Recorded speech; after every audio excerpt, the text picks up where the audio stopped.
Julie, come on up here. You know, this is a sad day, but it brings back an incredible amount of good memories. Today, America and the world, in my view, lost a remarkable leader. He was a statesman and humanitarian.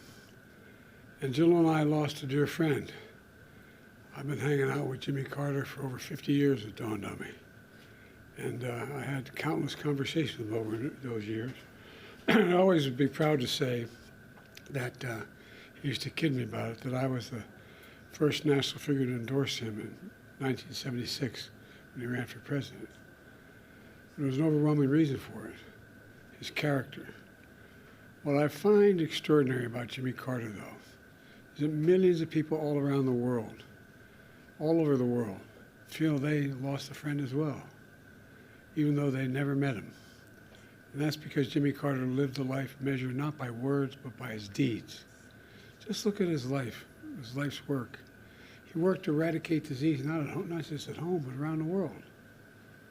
He forged peace, advanced civil rights, human rights, promoted free and fair elections around the world. He built housing and homeless for the homeless with his own hands.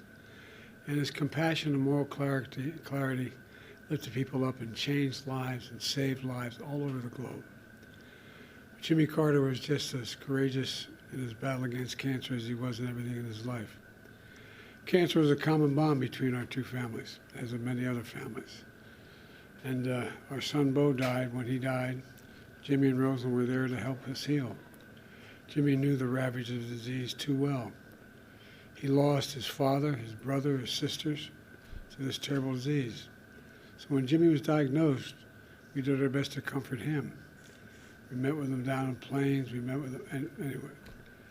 We talked and shared our beliefs that as a nation, we have the talent and the resources to one day end cancer as we know it, if we make the investments. He believed that like I do. I'll always cherish having seen Jimmy and Rosalind Carter together. Theirs was a love affair of the ages. While we'll miss them both dearly, I do take some solace in our kids were saying it, that they're united once again. We're going to remain forever in our hearts, but they're together again. The entire Carter family, on behalf of the world, the whole nation, we send our whole heartfelt sympathies and gratitude. Our gratitude for sharing President Carter with us for so many years. You know, Jimmy Carter stands as a model of what it means to live a life of meaning and purpose, a life of principle, faith, and humility. His life dedicated to others. You know, he was like my dad. He thought that, he said, Joey, a job's about a lot more than a paycheck. It's about dignity, your dignity. About being able to look your kid in the eye and say, honey, everything's going to be okay. He believed, as I do, and many as you do, that that's absolutely possible. It's within our grasp to do that. It's not that hard. In his life, he served the nation in the Navy. He led the state of Georgia. He became president and a beloved statesman all over the world. But to know his core, you need to know he never stopped being a Sunday school teacher at that Baptist church in Plains, Georgia. Today's world, some look at Jimmy Carter and see a man of a bygone era. With honesty and character, faith and humility, it mattered. But I don't believe it's a bygone era.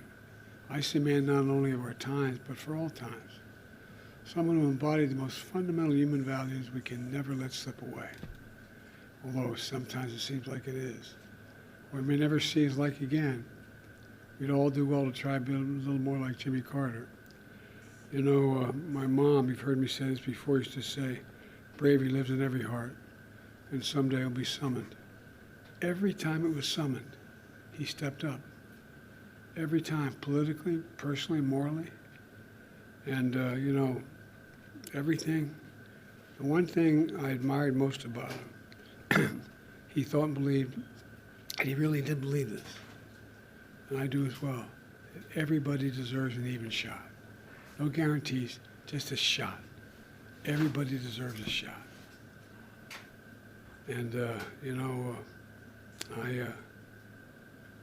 he gave an awful lot of people a chance. So, as I said, I was an admirer. I consider myself a friend. Kept in touch with him, and his son, I was going to tell you a story his son told me, but that'd be inappropriate. Maybe he'll tell you, but I think he's happy. I think he's happy with Roseland. Can you imagine Jimmy Carter walking by someone and he needs something and just keep walking? Can you imagine Jimmy Carter referring to someone by the way they look or the way they talk? I can't. I can't.